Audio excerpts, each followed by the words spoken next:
Okay, so breathing. It's something we do, like 20,000 times a day? And we almost never think about it. But have you ever stopped to wonder what's actually going on inside your body with every single one of those breaths? Well, today, we're going to do just that. Let's follow the incredible journey of a single breath. You know that feeling, right? You're running to catch the bus, or maybe just taking the stairs two at a time, and suddenly, you're totally out of breath, gasping for air. We've all been there. But what is your body really trying to tell you in that moment? Okay, you know what? Let's not just talk about it, let's actually feel it.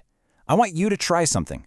Right now, wherever you are, just get up and run in place for a few seconds. Seriously, go for it. Let's go. 5, 4, 3, 2, 1. Okay, and stop. Whoa, okay. Feel that? Your heart's probably pounding a bit, and you're breathing way harder. That's not a sign of weakness. That's your body's emergency alert system, and it's basically screaming, I need more oxygen.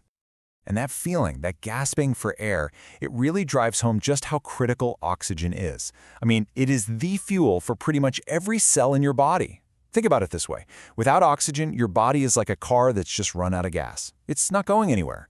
You are quite literally powered by the air you breathe. So let's get into it. When you take that big, deep breath, where does all that air actually go?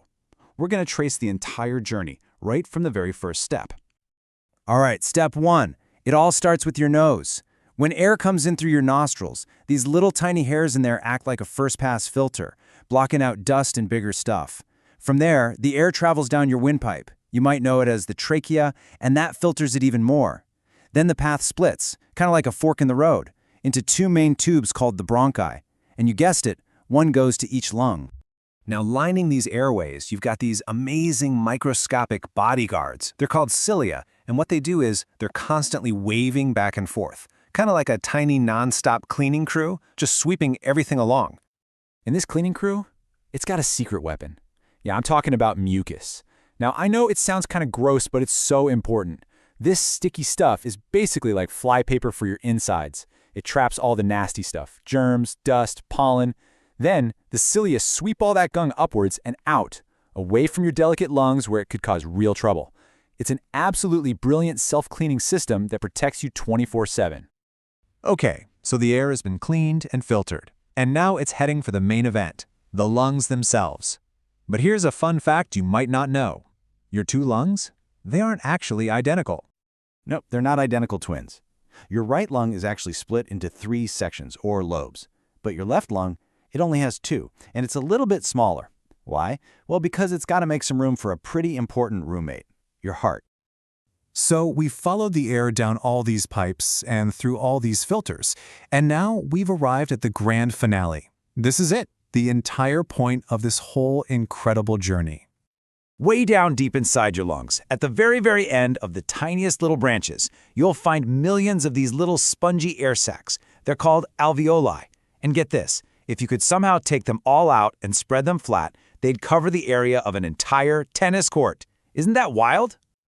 So all that work, the filtering, the branching, the whole trip down, it was all just to get the air right here, to these millions of tiny sacs. Because this is where the real magic happens. Okay, so here's the deal. It's a super efficient 2-step process. First, your blood shows up carrying waste gas. That's carbon dioxide.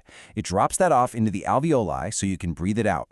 And then, in that exact same instant, the blood picks up a fresh delivery of oxygen. Then it zips off to deliver that fuel to the rest of your body. It's like the most important delivery service in the world, and it's happening with every single breath you take. So you've got this amazing gas exchange happening on a microscopic level millions of times over. But wait a minute, how does the air get in and out in the first place? I mean, your lungs don't just inflate themselves, right? There has to be an engine driving the whole thing. So what is it? Well, let me introduce you to the diaphragm. It's this big, dome-shaped muscle that sits just underneath your lungs, kind of separating your chest from your abdomen. And honestly, it's the real unsung hero of your whole respiratory system. And the way it works is just pure genius in its simplicity. Check this out.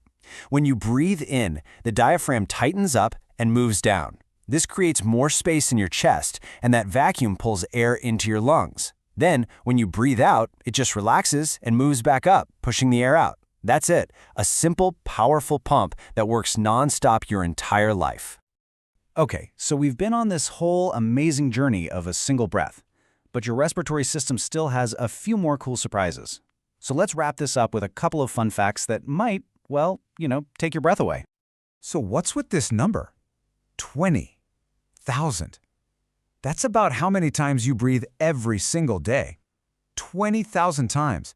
And the craziest part is, you don't even have to think about most of them. It's just automatic. All right, here's a weird one for you. A great piece of trivia. What are the only organs in your entire body that can float on water? Yup, it's your lungs. Because they're filled with all those millions of tiny air sacs, they're actually buoyant. How cool is that? So as we wrap this up, I want you to do one more thing. Just take a nice deep breath. Go ahead. Feel the air fill your lungs. Feel your chest expand. Now just think about this for a second. If this incredibly complicated system can do its job 20,000 times a day without you even asking, what other amazing things is your body doing for you, right now, in this very moment?